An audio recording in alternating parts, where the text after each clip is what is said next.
बिस्मिल्लाहिर्रहमानिर्रहीम। अस्सलाम वालेकुम। कैसे हैं आप सब लोग। आज हम बनाएंगे एक बहुत ही मज़ेदार सा वेज पुलाव जो कि है स्वीट कॉर्न पुलाव और बहुत ही मज़ेदार बनता है। ज़रूर इस रेसिपी को ट्राई करें, स्पेशली रमज़ान में। बहुत ही सादे से इसके इंग्रेडिएंट्स हैं। तो इसके लिए सबसे पहले हमने ले लिया है 1/3 कप के करीब ऑयल। इसके अंदर 2 तेज़ पत्ते शामिल किए हैं। इसके अलावा इसके अंदर 1 टीस्पून ज़ीरा और 4 से 6 के करीब काली मिर्चें शामिल की हैं। 2 छोटी इलायचियाँ और 1 बड़ी इलायची है और 2 से 3 लौंगे हैं। इन तमाम चीज़ों को ऐड करने के साथ ही हम इसके अंदर ऐड कर देंगे लहसुन चॉप किया हुआ। 3 से 4 ले लें आप, और 3 से 4 के करीब ही हरी मिर्चें ले लें, उन्हें भी बहुत अच्छा सा चॉप कर लें, वो भी ऐड कर दें। इन तमाम चीज़ों को थोड़ा सा हम मिक्स कर लेंगे। इसके साथ ही हम यहाँ पर ऐड कर देंगे 1 मीडियम साइज़ का टमाटर। इसे मैंने चॉप कर लिया है और इसका छिलका भी उतार दिया था। इसे भी मिक्स करेंगे हम थोड़ा सा, और मीडियम हीट के ऊपर हम ये तमाम चीज़ें करेंगे। इसको मिक्स करने के बाद हमें इसे सॉफ़्ट करना है। तो इससे पहले कि हम इसे सॉफ़्ट करने के लिए इसको कवर करें, यहाँ पर हम 1 चिकन क्यूब ऐड करेंगे। हस्बे ज़ायक़ा आप नमक ऐड कर लें यहाँ पर, और मैंने गरम मसाला ऐड किया है आधा टीस्पून के करीब।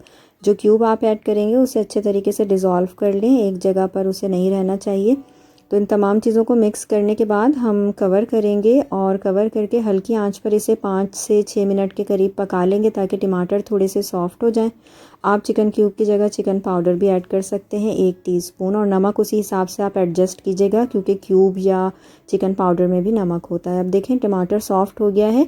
तो यहाँ पर हम थिक योगर्ट ऐड करेंगे तकरीबन 1/4 कप के करीब। अगर आपके पास योगर्ट में पानी है तो उसे निकाल कर ऐड कीजिएगा या फिर थोड़ा सा ज़्यादा ऐड कीजिएगा। तो ये 1/4 कप के करीब योगर्ट ऐड करके इसे मिक्स कर लेंगे। जब योगर्ट का जो कच्चापन है दही का वो ख़त्म हो जाएगा तो हम यहाँ पर कॉर्नस ऐड करेंगे। मैं स्वीट कॉर्नस यूज़ कर रही हूँ जो फ्रोज़न होते हैं। तो ये 1.5 कप के करीब मैंने ऐड किए हैं, और ये प्रोसेस्ड होते हैं तो इसको बहुत ज़्यादा पकाने की ज़रूरत नहीं है। अगर आप फ्रेश लेकर इस्तेमाल करते हैं तो बहुत अच्छा सा बॉईल करने के बाद फिर उन्हें ऐड कीजिएगा। 1/4 कप के करीब ही मैंने हरा धनिया इसमें ऐड कर दिया है। आप हरा धनिया और पुदीना दोनों मिक्स करके भी ऐड कर सकते हैं। इसके साथ ही मैंने आधा टीस्पून के करीब काली मिर्चों का पाउडर ऐड कर दिया है इसके अंदर।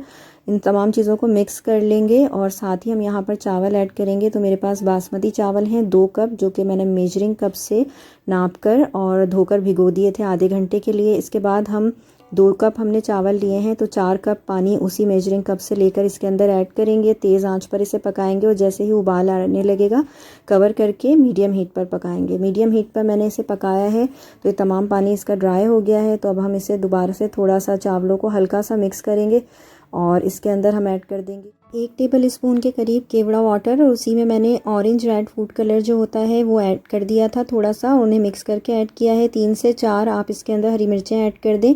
कवर करके हम इसे 15 से 20 मिनट तक दम दे देंगे, और ये हमारा बहुत ही बेहतरीन सा वेज पुलाव जो कि हमने स्वीट कॉर्न्स से तैयार किया है रेडी हो गया है। बहुत ही मज़ेदार बनता है, इसे ज़रूर ट्राई कीजिए। रमज़ानों में बहुत ही सादा सा और बहुत ही मज़ेदार सा ये पुलाव होता है। इसे रायते के साथ आप सर्व कर सकते हैं। तो ज़रूर इस रेसिपी को ट्राई कीजिएगा, और रेसिपी पसंद आए तो कमेंट करके मुझे ज़रूर बताइएगा कि आपको कैसी लगी। अपना बहुत ख्याल रखिएगा। अल्लाह हाफिज़।